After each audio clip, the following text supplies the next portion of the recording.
अब यहाँ पे हम बात करते हैं जहां से आई खत्म होता है, ठीक है। भाई कोई नींद तो नहीं आवे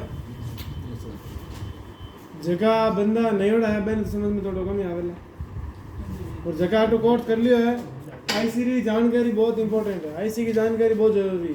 हेलो दिल्ली, कौन सी आईसी कहाँ यूज करती है। ओ अदिति क्या कर रहा है हैं?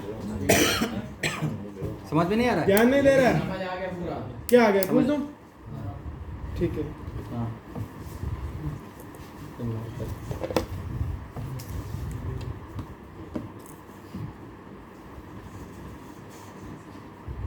ठीक है।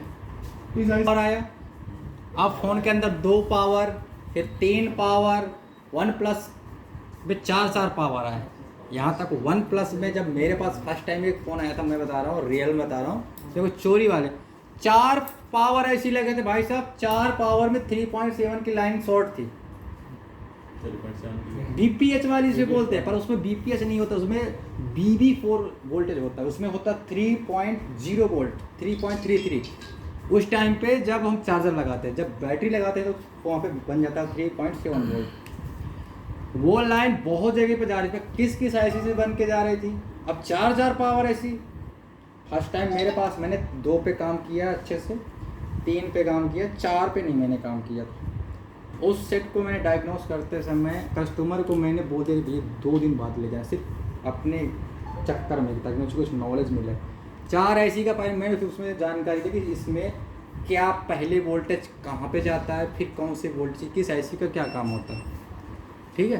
तो अभी फिलहाल 2 में जाओ, 2 को अच्छे से समझ जाओगे ना तो 3 में समझाऊंगा, ठीक है। तो पहले आप अच्छे से 2 को समझो, क्योंकि सबसे ज़्यादा अभी 2 ही वाले आपके पास आएंगे, 3 वाले नहीं आएंगे। बाकी सपोर्ट के लिए फ़ोटो क्लिक करो बोर्ड की, ठीक है। मुझे सबसे पहले फॉल्ट बताया करो कि इसमें चार्जिंग में लगाने पे ये ले रहा है, डीसी में लगाने पे ये ले रहा है। मैं आपको एग्जैक्ट लोकेशन दूँ कि आप ये यहाँ चेक करो, बोर्ड की फ़ोटो भेजना। यहाँ पे मैं बताऊँ कि यहाँ पे आपको डी रेंज पे चेक करना है, यहाँ आपको डायोड रेंज पे चेक करना है। मैं जो सपोर्ट ऐसे ही करता हूँ, मैं सिर्फ फ़ोन से नहीं, फ़ोन से मुझे बताने में आपको समझ नहीं आता, मार्क लगा के भेजता हूँ, यहाँ पे चेक करो, यहाँ पे ये वैल्यू आनी चाहिए, वहाँ पे ये वैल्यू आनी चाहिए। तो हम यहाँ बात करते हैं आईसी की। तो जहाँ पे PMI, सर ये पावर आईसी से पहले की आईसी है? हैं? पावर आईसी से पहले की आईसी है?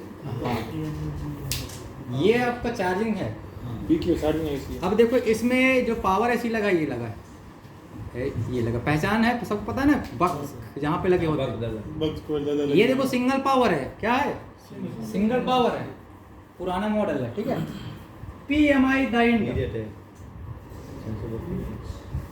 देखो अगर CPU अपडेट होगा, CPU अपडेट है तो पहले 3G CPU आया, फिर 4G CPU आया, अब 5G CPU आता है।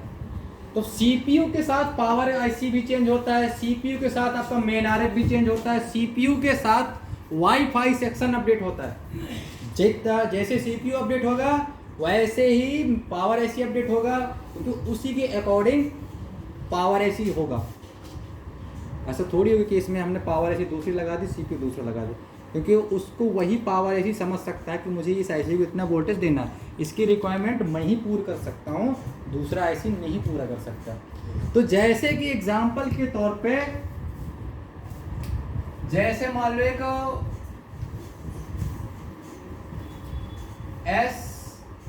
SM, अब SM का मतलब होता है स्नैपड्रैगन, ठीक है। SM से जो IC होता है वो स्नैपड्रैगन यानी क्वालकॉम होता है। अगर SM 7150 ये लेटेस्ट, यानी कि ये 5G 4G CPU, ठीक है। ये तो फिलहाल 4G इसके आगे का आता है, 5G CPU आता है। 7150 ये लेटेस्ट है। ये CPU अगर लगा है 7150, तो पावर भी इसी के अकॉर्डिंग लगा होता है। ये नंबर का अंतर क्या होता है, SM के जगह PM होता है। क्या होता है? PM। ये हो गया SM का मतलब इसका कोड होता है, CPU का SM मतलब स्नैपड्रैगन, ये इसका कोड है क्वालकॉम का SM 7150। जैसे पहले क्वालकॉम आया वो डायरेक्टली क्वालकॉम पे आया, फिर क्वालकॉम, यहाँ पे पहले आता था MSM, ठीक है। फिर यहाँ पे आने लगा SD, अब यहाँ पे आता है SM, ठीक है। तो SM का जो कोड वर्ड होता है वो CPU होता है, क्या होता है? CPU होता है। और PM का जो कोड होता है ये पावर होता है, यानी पावर मैनेजमेंट, ठीक है। तो यहाँ पे जो PM है, जैसे SM 7150 है, तो पावर कौन सा होगा? PM PM 7150 PM 7150 क्या होगा? PM 7150 PM 7150। तो यहाँ पे ये CPU लेटेस्ट है, तो इसके अंदर जो पावर ऐसी लगी होती है, दो पावर 3 पावर लगी होती है। अब देखो वहाँ पे वो वाले फोन में आई था, यानी कि जिस PMI, और PMI के साथ क्या लगा होता है? PM। आई के साथ क्या लगा होगा? मेन पावर PM लगा होगा, और इसके साथ PM लगा होता है। पर इसमें उसमें क्या डिफरेंस? हो जाते हैं ऐसे। देखो यहाँ पर जैसे जब डबल पावर आया था नोट 5 प्रो, रेडमी का नोट 5 प्रो आया था, तब वहाँ से डबल पावर लगना स्टार्ट हुआ। पावर ऐसी की पहचान, जिस ऐसी के पास बक कॉइल लगे होंगे वही पावर ऐसी होगा। यहाँ पे सबसे पहले हम एक CPU लेते हैं, सबसे पहले जो कि नोट 6 प्रो, तो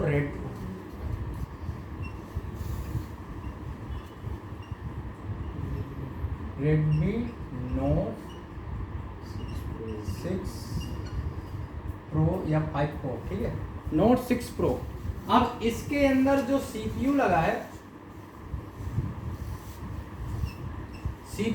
है, वो है SD, क्या है? SD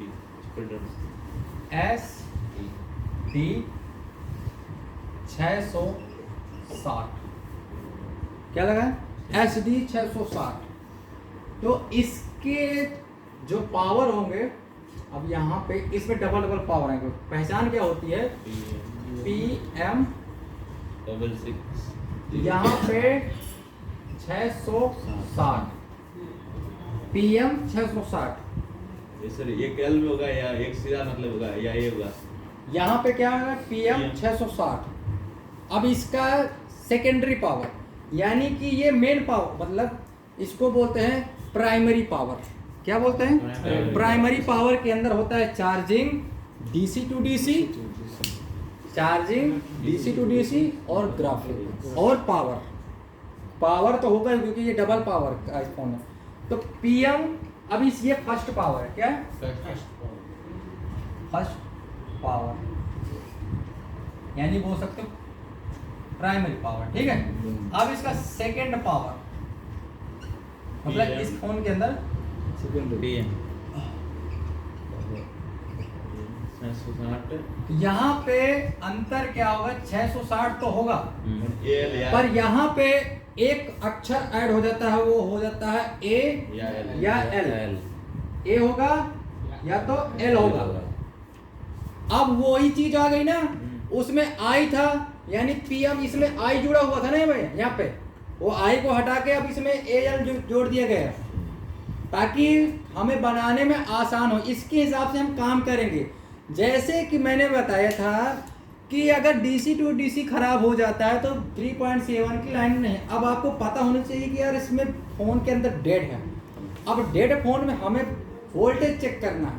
कौन से वोल्टेज चेक करना? प्राइमरी वोल्टेज 3.7 वोल्टेज चेक करना। तो कहाँ से स्टार्ट करें, किस IC से स्टार्ट करें? या वोल्टेज नहीं बन रहा तो हम इसमें कौन सी IC चेंज करें? अगर रही बात I वाली, जो मैं I की बात कर रहा हूँ, BQ की बात कर रहा हूँ, तो अगर ये फ़ोन अगर आते हैं और पावर IC के पास 3.7 4.2 वोल्टेज नहीं मिल रहा है, तो पुराने फ़ोन में PMI चेंज करो, BQ चेंज करो। अगर PMI लगा है तो PMI चेंज करो, BQ लगा तो BQ चेंज करो। अगर वोल्टेज नहीं बन रहा है, कोई शॉर्टिंग फ़ोन के अंदर नहीं, पर इसमें अगर ये L में ये सेकेंडरी पावर है, कौन सा? सेकेंडरी पावर, ठीक है। ये दूसरे नंबर का पावर, ये फर्स्ट पावर है, ये दूसरा नंबर का पावर। तो अगर यहाँ पे अभी IC को चलाने के लिए कौन सा वोल्टेज चाहिए? मेन 3.7। तो 3.7 की रिक्वायरमेंट जो पूरी करेगा वो बैटरी, और वो बैटरी तो रिक्वायरमेंट पूरी करेगा ही करेगा, पर बैटरी का वोल्टेज सबसे पहले किस आईसी पे जाएगा? सबसे पहले चार्जिंग पर सबसे पहले वो जाएगा जिस आईसी के अंदर charging section DC to DC होगा। तो हमें पता होना चाहिए कि किस आईसी पे होगा। तो जिसमें एल ए ये लिखा होता है उस आईसी पे नहीं होता। जिसमें पीएम, अब जैसे पीएम 660 है तो इसमें होगा डीसी टू डीसी चार्जिंग और आपका ग्राफिक, क्या होगा? ग्राफिक, ठीक है, और प्लस पावर, क्योंकि इसके पास बक कॉइल भी लगे होते हैं। क्या लगे होते हैं? अब मैं भी बोर्निंग में बताऊंगा, ठीक है, एक एक चीजें बताऊंगा। तो सबसे पहले अगर 3.7 की लाइन अगर नहीं काम कर रही है, और अगर ये सीपीयू अगर देख लिया कि सीपीयू समझ लो कि इसमें लेटेस्ट कोई सीपीयू लगा है, ठीक है, या कोई एक पावर देख लिया, अगर वो पावर लगा है आपका पीएम 8953 8952 इस तरह से कुछ लगा है, अगर ये दो आईसी लगी होंगी पीएम 660 660L, तो समझ जाना कि हमें लाइट रिपेयर करना है तो किस पे करोगे? 660AL पे। अभी मैं इसका भी डाटा सेट बनाऊंगा, ठीक है, लिख लेना। तो यहाँ से प्राइमरी स्टार्ट होता है, कहाँ से? ये यहाँ से बीपीएच बनेगा, किस आईसी से? PMI 660। किससे बनेगा? PMI 660 से वो बीपीएच बनेगा। ये जाके हर आईसी को ऑडियो सेक्शन, लाइट सेक्शन, जो भी होगा, नेटवर्क सेक्शन, सारा कुछ देगा। किससे देगा? ये आईसी। जब ये सबसे पहले वर्क करोगे इस आईसी पे, अगर वोल्टेज का इशू है, वोल्टेज नहीं बन रहा है, ग्राफिक का इशू है तो ये आईसी चेंज करोगे, चार्जिंग का इशू है तो ये आईसी चेंज करोगे, लाइट का इशू है तो ये आईसी चेंज करोगे। अब इसके और इसके वोल्टेज अलग अलग होते हैं, वो मैं आपको वोल्टेज बाद में बताऊंगा, तभी आपको समझ में आएगा। मैं, ठीक है, मैं सिर्फ आपको बता रहा हूँ कि जहाँ से आई खत्म होता है वो यहाँ से पीएम स्टार्ट, यानी डबल डबल पीएम लग के आते हैं। क्या लग के आते हैं? डबल डबल पीएम, यानी डबल। ये कौन सा पावर का फोन होगा? डबल पावर का फोन। कौन सा पावर का? डबल पावर का। पहचान क्या होती है? अगर उस आईसी के नंबर के आगे जैसे 660 है तो उसका सेकंड नाम होगा 660L। जैसे आपका यहाँ पे सीपीयू लगा है PM 6150, क्या लगा है? सॉरी, सीपीयू लगा है आपका SM या SD 6150 या SM 6150, तो उसमें जो पावर लगा होगा तो PM 6150 और PM 6150L या A, ठीक है। इस तरह से सीपीयू के हिसाब से पावर ऐसी चेंज होता है। तो ज़्यादातर मार्केट में हमारे पास सबसे ज़्यादा जो केस आते हैं मीडियाटेक और क्वालकॉम का ही फ़ोन बनने के लिए आता है मार्केट में, ठीक है। तो ये समझ में आया, ठीक है। अब मैं आगे बाकी बोर्ड में प्रैक्टिकल प्लस बोर्नियो में समझाता हूँ। सर कितना सेट है पावर लागू है? ये समझ आओ कि जिसमें नए फोन में डबल कैमरा, 3 4 5 कैमरा आ रहे हैं, और रेंज समझ जाओ कि ये कम से कम 12-13 हज़ार का फोन है, तो वहीं से डबल पावर स्टार्ट तो ऐसे वगैरह सब डबल बक कॉइल वगैरह सब डबल सब बक कॉइल उसमें 4 5 लगे होंगे। और सर वो डबल पावर होगा जो बोर्ड की वन साइड होगा, ये दूसरी साइड पास में होगा, अलग अलग पास में होता है। पास में। हाँ, पास में सर एक बार दिखा दो प्रैक्टिकल। अब मैं यहाँ पे थोड़ा सा मैं लिख देता हूँ, फिर आगे देखो सर, वो भी बन गया। चल कर दिया। चलो जी।